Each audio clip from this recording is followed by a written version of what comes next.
Some people just know how to win and they want to win and they find ways to win. If you can't figure out how to win, it's a high chance you can't figure out how to adapt, how to move your strategy. The Content Capitalist Podcast. Hey, welcome to another episode of the Content Capitalist Podcast. Today, my guest is different than most of the other guests. And here's the key difference. Most of the people I bring on the show want to be the rock star. They want to be the one in front of the camera. They want to be the one who gets recognized as that's the closer. That's the viral sensation. That's the CEO. But many times what they're not seeing is the person who sets up the strategy that allows that person to become the rock star. And that's what we have today. James Sackl, welcome to the show. Thanks, Ken. Pleasure to be here. Did that sum it up for you? Do you feel like you're that person who helps to elevate? Because that's an important component, the person who's in front of the camera, right? Then there's also the level that they can reach is going to be largely determined by the strategy that's used to get them there. Yeah, I think so. I've never really enjoyed the spotlight, if that makes sense. You know, doing content, being on social media. I've done quite a bit of it in the past, but I've always liked that kind of private sort of aspect and sort of like to work in the shadows. So happy to take that role. And I always feel like I've had more enjoyment in building strategy, putting plans in place, as opposed to being on the front lines. Yeah. Got it. Now, you're working with a pretty decent sized sales agency. And I know that there was a time where it kind of stopped promoting for a while. And then I believe you guys are much more active again. Could you tell me when you guys were doing this, I remember I heard a number, and correct me if I'm wrong, you were doing about 30 million a year a little while ago. Is that right? No. So we had multiple entities. Right. It was a bit misconstrued. So Sales Sniper was the company that I worked for. We reached, I'd say, about 17 million a year within 3 years of business. However, there was a lot of confusion. My business partners and client of ours over at Seventh Level, which was a completely separate company, different ownership structures, different business models in the way that they operate. They were earning about $30 million a year as a client of ours, which there was ownership structures for pretty much all parties involved in that. So collectively, you're probably looking at close to $50 million between the entities at, I'd say, the peak of that. Whereas to distinguish the difference, Sales Sniper was a sales agency. Essentially what we specialized in there was going into a business, putting in a sales team, help developing the strategy around how they can accumulate, I guess, market share in the particular area that they work in, and then having the tools and able to market, build content plans, build marketing plans, build operational plans to essentially support the growth while the team sold for them. One of our largest clients was that of Seventh Level, wherein we essentially took over the business from an operational and backdoor perspective and helped build that up as they were a client of ours growing. So growing that entity essentially helped improve both entities' growth, and we learned a lot of things. That company was a sales training organization, hence the very similar crossovers and a lot of confusion about how the two work simultaneously. So we had a lot of clients very similar to that, but provided quite a different service as to how that operates, which was also confusing because before we took them on as a client, we also did a lot of sales training at the same time. All right. Thanks for clearing that up. Now I think I get the picture. Yeah. What you described to me right before we started recording was that you're a lot like the spotter when there's a sniper on the battlefield. You're the one who's reading the wind direction, the distance, the angle, the movement, and giving the sniper the data and information they need to hit their target. And could you walk us a bit more detailed into that? And does that analogy come from any real life experience? Yeah, that analogy has always come from the business partner I had with Sales Sniper before I exited that company, which was Matt. I think he's probably been on your show at one point in time.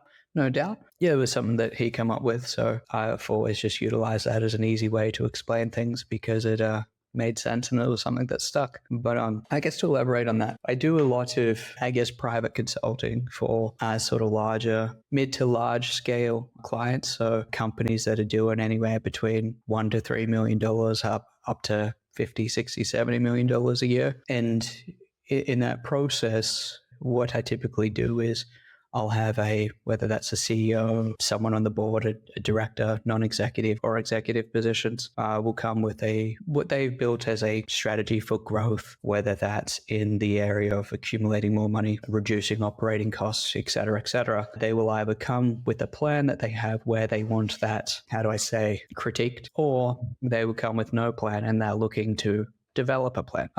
So what typically you'll do in that instance is come in and assess what they're currently doing, go through a process where we look at all of the decisions or all of the assumptions that they've made as to why they believe their plan is good, and go through and try to provide justification as to whether or not that makes sense for the particular market that they're either expanding into or targeting a new area. And to do that, we tend to look at a lot of benchmarking data, a lot of their financial models, a lot of the market research that they've done to come up with figures to support things. And then we just try and sort of break down that decision-making process and aim to prove either true or false the assumptions that they've made and whether they make sense, right? Reason being is, let's just say, and we could use yourself as an example, your goal is that you want to reach a new audience of,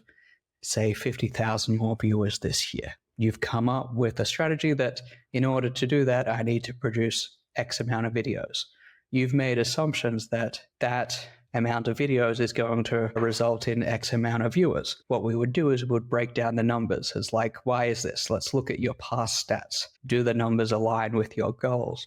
And very simply, if that's a no, we need to adjust your goals and make them more realistic. Or we potentially need to explore certain investments, whether that could be spending money on better cameras, better filmography, etc.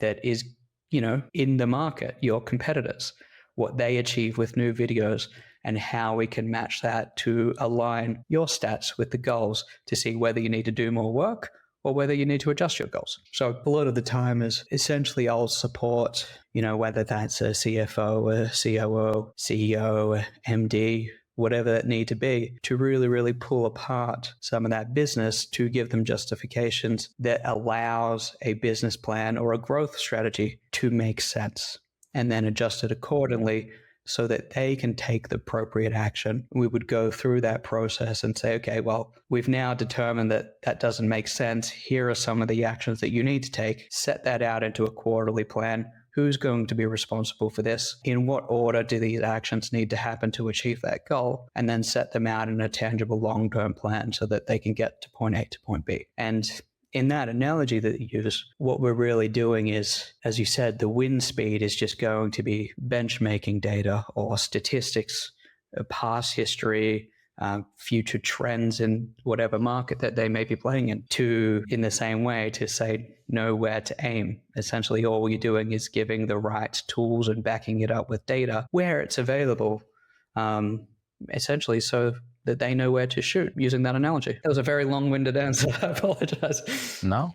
I think I'm getting the wider scope of this. And are you usually interfacing with the CEO, the CRO, CMO, all of the above? Like, who's the person who's going to get the strategy to the level where it's ready to be shown to you? That tends to be determined by the size of a company, right? So typically, if you're looking at companies that have revenue of, 1 to 5, perhaps 10, it's usually a single person. It's usually the CEO at that point who is wearing all the hats and is, to keep costs down. They don't have specialist people in those roles, or at least, if you're a $5 million company and you have a COO or a CFO, chances are they're probably not at a level where they could be in a public company, right? So usually the skill set and education isn't at the highest level at that point in terms of relatively to a publicly traded company, right? However, once you get past the $10 billion mark, usually to grow, the strategies in which you take require significant investment. Growth isn't cheap. Well, depending on what industry you're in, but typically growth is not cheap. So to manage the level of risks associated with that growth, people tend to hire specialist people that have experience quite often in a corporate world or a corporate setting, because there becomes a lot of interaction that you need to take with lawyers. There becomes a lot of governance. Not so much in the world of content creation. They're very relatively simple models, but I tend to work in more of a complex business environment, if that sort of makes sense. So at that level, it's usually like a single entity, and that's usually the founder, which is in most cases the CEO.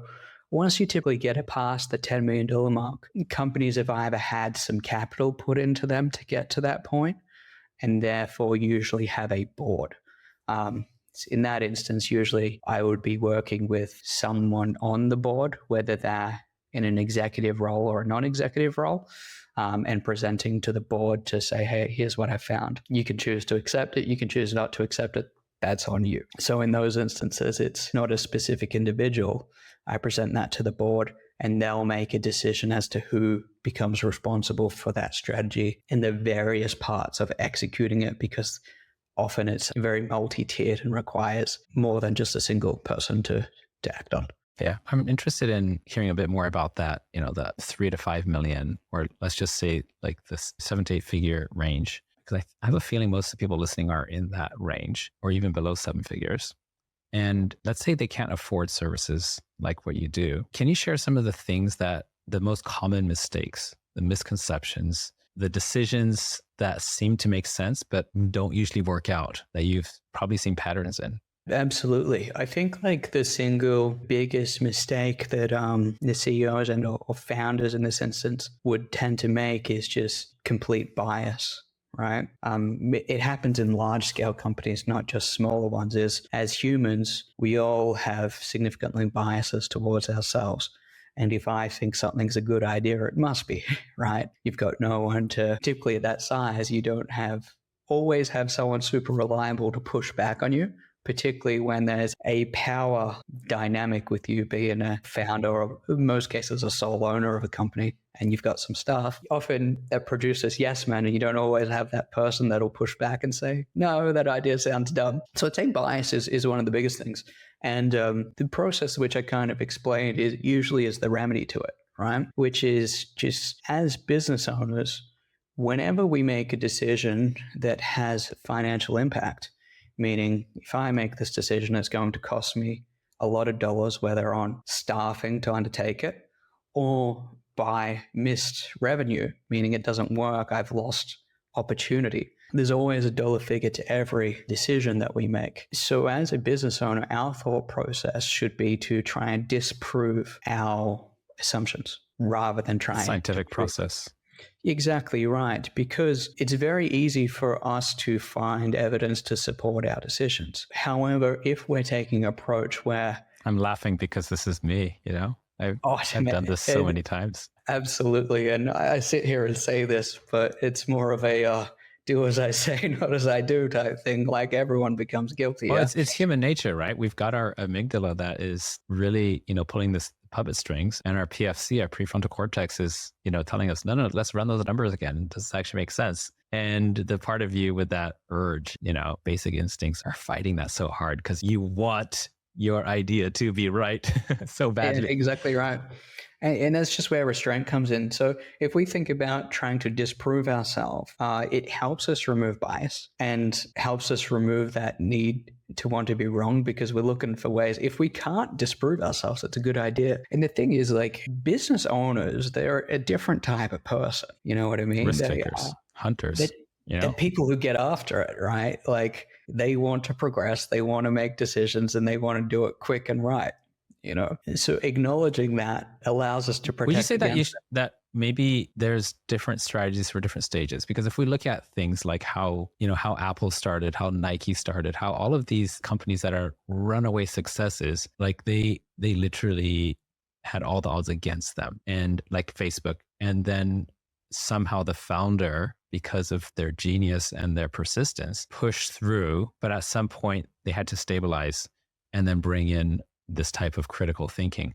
Would you say that there is a phase where you could ignore critical thinking if you've got nothing to lose? And absolutely.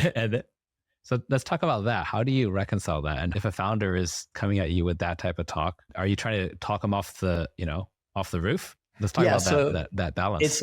It's a balance, right? Now, here's the thing. If you go through that process and you try and find something to disprove it, often you can't, and that's a good sign. So everything comes down, it's like a seesaw, and okay, I've decided I want to go start this business. There's a lot of competition. Okay. There's some factors that say don't do it. But I've also assessed that competition. And I feel like I could do it better. The purpose of going through that process and trying to disprove is not to make it hard and fast, yes or no, is to give us, like, as I said, we've made some assumptions. I think I can dominate this market. It's understanding the risks associated with it. So if I say, so it's yes, a decision, I'm going to do not this, a surprise when precisely after it all plays out, and you can be prepared for the rebound or the backup or something. Exactly. And the difference is when you've gone through that process, you're fully aware of the risks. You're fully aware of what can go wrong. At that point, see, think of this like an investment. If you buy, say, something is stable, you put money into a investment fund that's spread off around 10 stocks. It's the losses on one account for the gains on another, and you get a stable return. If you put that into something like a meme coin, you fully understand that's either going to shit the bed or it's going to be a moonshot, right? Logic says, depending on your risk tolerance, go down the path of the investment fund. However, the fact that you know the risks, you've made now a decision that if this goes wrong, I'm willing to accept those consequences and I'm willing to deal with them because I understand it. That's the difference between my buddy told me I should buy this. You don't understand the risks. It loses your money. You blame him. You no longer have a relationship because you didn't understand and accept the risks, right? Therefore, you're jaded. You become resentful because they've made a decision, whereas the reality is you didn't use any critical thinking to analyze what decisions being made. And that's the thing with entrepreneurism. It requires innovation. If you don't innovate, you don't compete. Well, at least in most cases. So it's not about a hard and fast yes and no. It's about understanding the risks and consequences with any given strategy. Because when you understand them, the problem that a lot of business owners make is they have this one idea, and that usually becomes a yes or no for them. When you've gone through a critical thinking process and assessed this strategy, you're now able to compare it against alternative strategies, right? You're now able to compare the outcomes. Say, I've got this idea, I want to start this business. Cool, let me think about it. Is it a good decision? Maybe yes. Is it highly risky? Probably. You then get another idea and you're now able to compare A against B. They may be apples to oranges, but you understand the potential of the apple and the risks of the apple compared to the potential of the orange and the risks against the orange. And now you can make a better decision as to which strategy should be undertaken, either individually or together, and in what order, if that sort of makes sense. So let me ask you in this way, though. I'm guessing that a lot of entrepreneurs who are listening at the earlier stages are not going to be able to afford hiring a consultant like yourself, or probably shouldn't even, based on their revenue. But do you think, from the perspective of an entrepreneur who is probably going against the advice of all his colleagues and family to start this business, is making a ballsy move, do you think that they have the capacity to dispassionately find opposing data and make a decision based on logic? Is it even possible for, not saying like outliers, I'm saying the average guy who quit his corporate job or who dropped out of college and decided, I'm going to go into business? Yeah. I mean, if you look hard enough, you'll find a reason not to do it. The difference between entrepreneurs is they accept the risk and they move forward. And the reality is, like, I'll use this as a perfect example. Like, if you have a good idea, you don't have the money to fund it, you go and get venture capital, right? Now, venture capitalists will tend to fund the better entrepreneur over a better idea, right? The reason being, if you have a great idea and a terrible entrepreneur, it'll never work. Well, maybe it would. It's less likely to. However, if you have a good entrepreneur with an average idea, the high chance is the entrepreneur will figure out a way to change strategy, right? Meaning that if his idea was average, he will then realize that that's not great and find a way to adapt the company, right? So in the same way that I would encourage people to, whether it makes sense or not, if you're thinking to start a business and go down a pathway, just do it unless it's a really dumb idea, you know? Like if you come to me and said, hey, I've got this idea, I want to make a watch to compete with Apple Watches, I'd say that's insane. That's stupid. However, you come up with a brand new what if concept. someone said, I just want to take regular tap water, filter it and sell it in cans for $5 and call it liquid death? Like, would you say that's a bad idea? Or would you? Well, it may be, right? As an idea. That's true. I mean, there's so many externalities, like what's their marketing acumen and their connections and market experience and stuff. And they could have probably made the case that it's a better idea to do it than not to. But something really piqued my interest when you said that, and I've heard this before, VCs will bet on the entrepreneur more than the company or product, and the difference between a good entrepreneur and a bad one or a mediocre one. To you, what are the biggest polarizing characteristics? You named one, which is the ability to adapt and move forward regardless of market conditions or obstacles, I think you said. What are some other things that you've seen?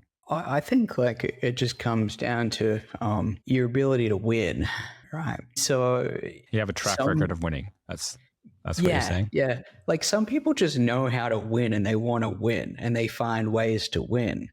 If you can't figure out how to win, there's a high chance you can't figure out how to adapt, how to move your strategy. And that really becomes clear when you meet people. When you say win, to me, what that means is if you set a target and a timeline, then you hit it or surpass it more than you don't. Is that what you mean? Or is there another definition? Winning is just it's a broad term, right? Like you have a sales call with someone, you want to sign them as a client, you find a way, maybe that's a discount, maybe that's offering extra service, maybe that's taking the extra time to do it, depending on what stage you're at. The point is, you don't let them go. You find a solution that's going to work. That's winning, right? The business isn't producing a lot of cash. You got bills coming up, you figure out a way to make find the money.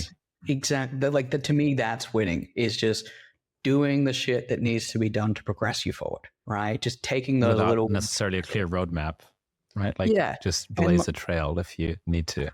And that compounds, right? If you can do that on little things, you can do it on big things, and you build momentum from doing it. But I wanted to just go back to the liquid death example, because I feel like I could probably translate that into a way that let's hear it from what I've said. So are you familiar with the brand? I've seen it advertised a lot on podcasts and things. I've never had it. I haven't either. I wanted to buy it, but they don't sell it in Japan. And it was like $6-7. I like, for me, the price did not matter. Yeah. It was just like, do you remember the brand Supreme? They sold bricks for $100. Yeah, I know. Literally, it was a red clay brick, and it had the logo stamped into it. Sounds crazy. I wasn't into Supreme, so I wouldn't have bought it. But liquid death, like it's just a cool thing. But go ahead. I assumed it was an energy drink, so not bottled water, right? Okay. So if you think about it, it sounds like a pretty dumb idea. Yeah. In like a 1-minute elevator pitch, like, maybe. My question would be, if you're an entrepreneur and you had this idea, I would say, cool. Maybe it's a good idea, maybe it's not. I don't know. The question would be is, how would you market it? How would you sell it? How would you fund it? Right? If you could answer those things, all of a sudden now you've thought about it enough to put a financial model. You've thought about it enough to do some market research to determine if people want this as a product. You've thought about it enough to figure out a way in which you could price it so people would sell it. Now, that's what I mean by justifying your assumptions. So if you say that I think I've got a good idea, my question would be, well, show me how it's a good idea. They would say, well, we've looked at the market. There isn't anything there. We've got a marketing strategy, whereas we're going to use product placement, put it on people's podcasts so people see it. And we feel like we have enough money where we can fund the research and development to come up with good flavors that don't currently exist and people want. We've got a tester here. You can try it. It tastes pretty good. In that instance, now all of a sudden you've started to build a plan, not just an idea. And we assess the plan as opposed to the idea. It's like, sure, maybe that has a bunch of traction. Then you would go through different phases to test that idea. It's like, okay, let's produce a minimal viable product. That is let's get a couple of cases. Let's send them out to people, see if they like it. If it comes back that a lot of the people that we send it to like this, like the flavors, like the product, that might make sense for us to get some investment money or fund it ourselves to buy more inventory, to pay for some marketing, to sell more of it. And then we put a plan in. When we hit X dollars, we take the next step. Then X dollars, we take the next step. And that's how you turn an idea that may or may not sound like good at the start into something that's tangible and sellable. So for a lot of the people that watch this, it's the same as if you have an offer, right? Why don't we see if people actually have a need for this service or product? Let's provide this service and product for a couple of people, get that testimonials, get that feedback to improve it. And then let's decide to market. We're going to build a content strategy where we answer questions about the particular area we're an expert, build up some social, what's the right word I'm looking for? Some social credit, social leverage, social proof. That's the better word. Then all of a sudden, we've now got this refined product, and we can use the socials that we have created to push that product to the market. And that's going to determine our success. So for instance, if you come and you had an idea where it's like, I'm going to teach entrepreneurs how to film podcasts or so that they can do that, you would test that, you do it on a couple of podcasts, gets the social proof, and then sell it to that larger audience and put a plan in place in order to take market share, i.e. get more viewers, which are essentially leads for you to sell that product to, right? And that's all just like a tangible, straightforward, logical process that allows us to get a result in the end. Just step it up little by little. I'm going to tell you my personal story a bit, and I'd like you to tell me how I could have done better, potentially. I don't know if you've heard of something called the GoBox. Is that something that's ever come across your feed? GoBox is, from my understanding, because I know we had worked together in the past, I don't think that we ever met, but I do recall, and correct me if I'm wrong, you had a product where it was like a camera, the boombox, all this type of stuff, and you would ship it off and send it as a product in a box so someone could start. Yeah, okay. Yep, I do recall that. So this was something that one of my clients asked, like, hey, could you help me to set up a home studio? And no. I had helped them set up a home studio, but they wanted to take something on the go. And they described it to me. And I said, no, I don't know. We don't do hardware. We're an agency, right? But it was very convincing. We got a prototype to him. He loved it. He stuck it on Instagram and got like thousands of messages or comments, and a lot of them were, where can I buy one of these? So he calls me up and says, you should consider making a product out of this. If you could get it to market, you make a lot more money than with your agency, is what he told me. So that kind of stuck with me. And then I developed into something. I made a small batch of 100 of these things. But before I, hit the trigger on that production, I had this decision to make. I really questioned, what's a comment on a Instagram, photo worth compared to what it's going to cost me. So I had a decision, and I figured what I'm going to do is spend enough money so that I never am going to wonder, did I not, push hard enough? I took it to a trade show in San Diego, and it was full of marketers, traffic and conversions. I'm not sure, you probably heard of that one. It's pretty much the biggest conference for marketers, happens once a year. And my hypothesis is that before I'm going to plonk down a bunch of money on producing these, I want to know that there's the people who've never heard of me, who've never seen me, are not doing me a favor, are willing to look at this and pay money for it. So I think altogether I spent like $40,000 or $50,000 between the booth, the flights, a couple of staff, and I was ready to walk away if nobody was going to commit to paying money for it. But this is my decision point. Cut the losses and continue as a hobby, or this is a real business. Over 3 days, we did multiple 6 figures each day from total strangers. And to me, that was market validation. I was like, okay, great. So we had enough units to deliver on those. We quickly assembled, shipped them off. And since then, there's been a very steady trickle, not a flood of purchases, just word of mouth or people coming across. So for me, that was decision point 2. Decision point 1 was to even make something that I could sell. The first one was just something that was made for one person, very custom. Second one was something I could make 100 or a couple hundred. And now I'm at the stage where I'm bringing it to mass production level. I've got my patents filed. I spent a lot of money on lawyers, patents, trademarks, stuff like that. And slow, but I've got a design firm and I'm putting even more money into getting into where I can bring the cost down, the quality up, and the production at a much higher level. So I feel like I'm tracking roughly what you were explaining there by testing the market at each stage before making a quantum leap to, bet my house on it, for example. But how would you look at this, and what questions should I be asking I from a think you strategic made perspective? really good decisions there. All right. Some would disagree. Other people would just say, no, go all in, but that's often like a mindset coach. But reality is that's your biggest, it depends on your risk tolerance, right? So let's just evaluate that. You had a product. You established that there was a need for it. However, you didn't understand the size of that need. Yeah. So essentially you had the assumption that yes, there is a need, and you wanted to justify it. Before I go and invest all this capital into something, you wanted to get justification that there is enough need for this want and service to make sense putting the money into it, right? That's what's called, you've done some market research around your, what you look at typically is a total addressable market, right? You may not have done that in the traditional sense, like what your consulting firms like your Deloitte, your Bain, McKinsey, and that all teach, but you've taken the steps to decide how large this market is and if there is a tangible need that is going to net me returns, right? Which I think is a very, very smart decision, particularly when you want to protect your capital.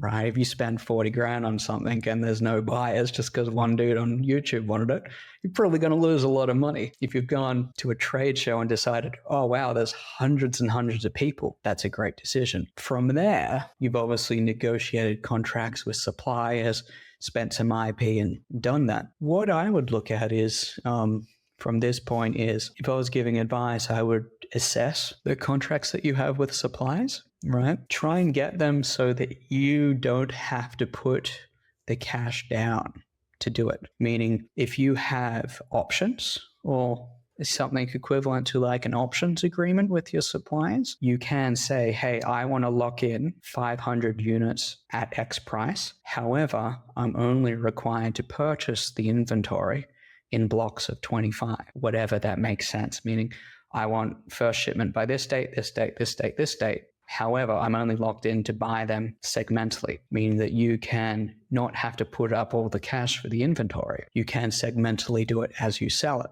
All right. I would also do a lot more market research as to who your audience that is going to use this. And then in this instance, it's probably social media, people who are utilizing social media. We try and look at some of the benchmarking data as to the rate of growth of that industry, right? So if we know, and it's probably a really high growth rate in this industry, thanks to like technology development and whatnot. Let's just say the social media industry is growing at 20% a year as to the amount of funds it generates. You can assume that if you're capturing 5% of that market, that 5% that you have is going to, at a minimum, grow at 20% as more customers enter and want that service, right? I would then look at as to building a plan as to how much of that market you can take. Meaning if there's, for every 100 people who work in social media, try and do some advertising, get some data as to how much percentage of that, whether you can get 6 in 100, 10 in 100, then you can use the industry growth metrics to determine year on year how much you could probably grow based on the growth of that industry and how much portion of that market share that you can take, all right? Then I would probably look at ways in which to work with your suppliers so you can negotiate those contracts based on your estimates as to what you're going to grow. Therefore, if you think that you can grow by 100 customers a quarter, you can negotiate better rates to push your margins up based on the volume that you're selling it at. Then looking at ways in which you can get repeat customers, because that might be quite a difficult one for you. If someone buys a podcasting kit, do they need another one? No, maybe you start to work on now, what's the upgrade kit look like? You know, hey, we've got your mic, we've got this. Maybe it comes with, you can get like the Rodecaster setup. Or some type of a priority service warranty or something. That could something be like that, an ongoing cash flow. So that's a great way to manage that cash flow. But what are the supplementary income streams that you could do to that. Anyone that purchases a thing, perhaps they get, a partnership with Riverside. You can get them discounts on Riverside for a kickback. You could potentially offer them a producer in the way that you have your brilliant producer on this show. There could be other ways in which you can do editing services for them, because if you're selling them one product, you're building trust, particularly if that product performs really well for them. They're more likely to buy other services from you. So I would look at all the different ways in which you can generate income, not just from your main business, but getting an idea on how much that can grow. Because when you start a business like this, there's two really good books on the way that you go about the scale process. There's Blitz Scaling and the Lean Startup, right? Two books. Most entrepreneurs have read them.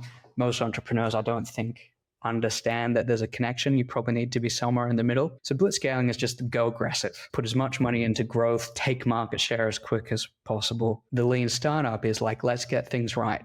Let's make sure all the products perform. Let's get the right products in there, but grow slower because we're focusing on a better product. Now, if you're getting patents, chances are people will copy you if they see you successful. Now, with your patent, I don't know what it's like, but I imagine it's specific products. But they could just get different products like different microphones, a different setup. Are they going to compete with you? So ideally, if you could take the market share quicker, if you've got those plans as to how you're getting that market, you've got really good financial models, chances are you can probably go and find some money, right? That money can fund your marketing attempts. It can fund better contracts. It can help your cash flow so that you can scale and hit those customers faster so that you can sell the additional services and get yourself to a level of profit. Now, that thought process is only workable once you've got really good data, once you're starting to justify your assumptions and have built out a really good business model. Because if you show all that, people will invest in the entrepreneur because you've thought about these things. You've thought about how they're going to get a return back so that ultimately you can take market share and serve more people, and whatever your purpose of that business is, you can hit it harder and faster, right? And just get things done quicker. Because as you said, like at the start, like Liquid Death, that company fails if they don't get the money behind them, because as soon as they try to expand, Coke, Pepsi, they're going to see that as a competition and bring out a competing product and price them out of the market because they have the funds to be able to put it in every store, draw market share through their marketing channels, so people forget about Liquid Death and then they buy that alternative product instead.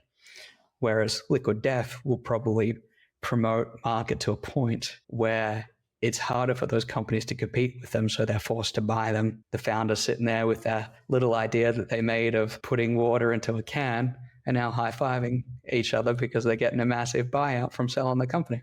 We got to wrap up soon, but you actually pivoted to a point that is really interesting for me, because it's tough to quantify the value of a brand and like to put a number on it. There's brands, for example, like GoPro, Liquid Death, or Red Bull, who are not the dominant company, and there's cheaper and arguably better products than them, but they've captured a market segment because they own the brand. With Red Bull and GoPro, they both are very similar in that it's about action, it's about adrenaline, it's about amazing world-class athletes doing, death-defying things. And that's a brand that, like, for example, GoPro's competitor now, probably biggest one is DJI or Insta360. They're making similar cameras, similar features, but they definitely don't have that shine on the brand. How do you factor that into these scenarios? Well, it's unfortunate, right? And the reality is it's never the best product or service that dominates market share, right? It is always... I would say Apple is doing pretty good. Yeah, okay. I mean, exception to the rule, right? Well, actually, it's just a preference thing. If you look spec for spec, then Apple is not. But if you look at the customer experience, which actually is an extension of a brand, then we are talking about brand again. But it's just the numbers that you're just paying way too much for, technically. That's why people always have problems when companies sell, because if you were once the best company in what you do and you sell it, people were there, real capitalists, not content capitalists, are there to extract as much money out of it they can.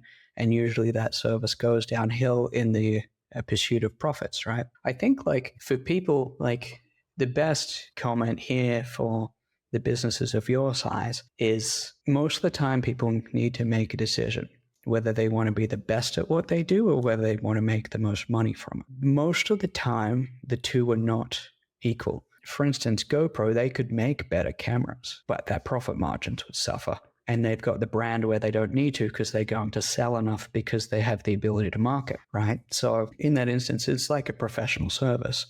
You can be the best in the world or you can make the most money. And that really dictates to the ability for you to market and to sell. Often, the ability to sell and market outweighs the ability to deliver a perfectly good product most of the time. Like, for instance, case in point, McDonald's. Yeah, exactly right. They make pretty average burgers. They sell a hell of a lot more of them, than the burger shop that prides itself on the best meat patty in the world. You know what I mean? And I think that's something that people think that as they're growing their brand, as a personal brand, you could be the best at what you do. The problem is, usually the audience doesn't know that you're the best at what you do.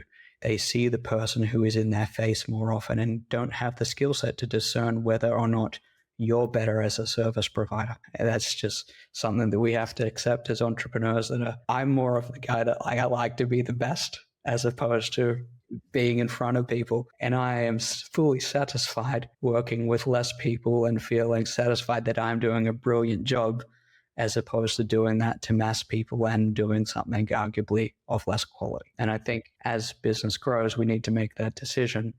Do we want to go down path A or do we want to go down path B? And it's a personal choice. Yeah. James, we've got to wrap this up. And we've been talking for an hour. Thank you so much for the value you've added. I really appreciate the balance you brought to our regular listeners who are usually hearing people talking about doing amazing launches and viral videos and things like that. You've brought in a perspective that is not the shiny object, but it's the vitamin supplement that we actually need to keep our businesses healthy. I appreciate that. Now, if anybody wanted to learn more about you and find out or potentially connect with you, maybe they are, running an 8-figure business that needs your services, what's the best way to get in touch with you? Probably Facebook, just my name. Like I don't have an Instagram account. I don't use a lot of things. I get all my clients through referrals. It's a pretty interesting way to do things. Yeah. But just find me on Facebook's probably the easiest thing. Otherwise, that's literally it. Okay. So guys, we'll put the link down below. If you're listening on the podcast, then check out the show notes. And if you're watching on YouTube, then it'll be down in the description. And until next week, I'll say bye and signing off for now. No hustle worship here, we're a different breed. Action is what we got if action is what you need. Content capitalists, we're breaking the mold. Cause the old ways fading, new stories to be told. So content capitalists, get to the prize.